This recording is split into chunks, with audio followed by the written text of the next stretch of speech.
Sorely I'm tempted. Just once, I imagine giving in to this, the electrical current that is arcing between us. I never would, never could. He is as off-limits as hell is hot, the stuff of fantasies and nightmares. No thanks. What is it? Nothing. Personal stuff, I say, and he shrugs. But there's curiosity in his eyes. A curiosity I have to ignore, along with desire, lust, want, need. We have our boundaries, and we definitely know better than to cross them.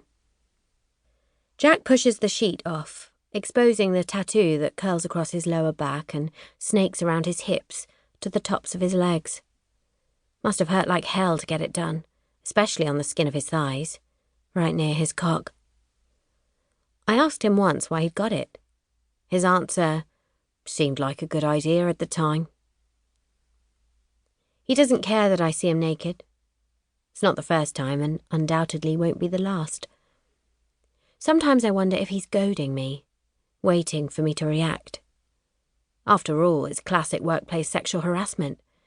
Except it isn't, because I'm not harassed.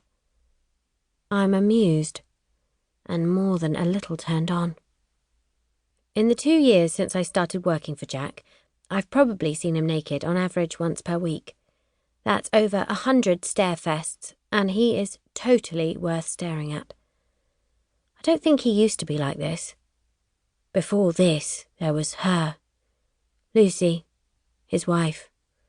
But she got sick and died, and 2 months later, I came to work for him, and he was like this.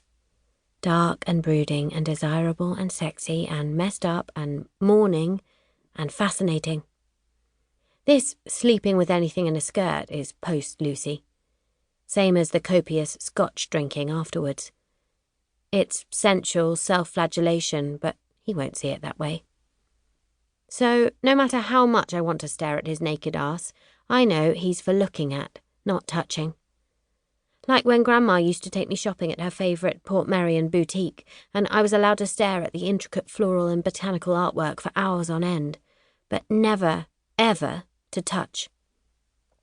Because touching might lead to breaking, and yes, touching Jack would, I fear, break me. See something you like? Another drawl. He's so good at that. He lets words slide out of his mouth like liquid chocolate. Nope. My smile is saccharine. 7 minutes.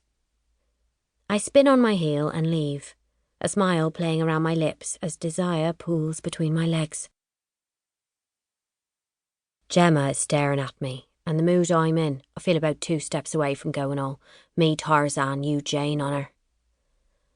I want to grab her round the waist and pull her down on my length. No foreplay, no teasing, just hair, taking me deep.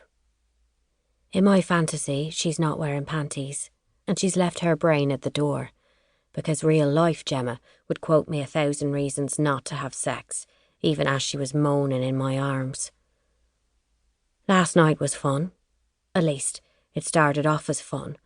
But the woman I brought here, Rowena, talked too much. She'd wanted to be romanced. I wanted to screw, so gave her cab fare and showed her the door. And now I have a raging hard-on and an assistant. She hates it when I call her that, so I do it often, even though she's technically my in-house counsel, who seems to have moved into my sexual fantasies permanently. When did that happen? I rack my brain, trying to pinpoint the moment I went from observing her to obsessing over her. From looking dispassionately at her in those suits she wears one day, and the next imagining how long it would take me to strip her out of one. I don't think it was one day, though, because that implies some switch was flicked. No, I think it was a look as she got into my helicopter in Spain.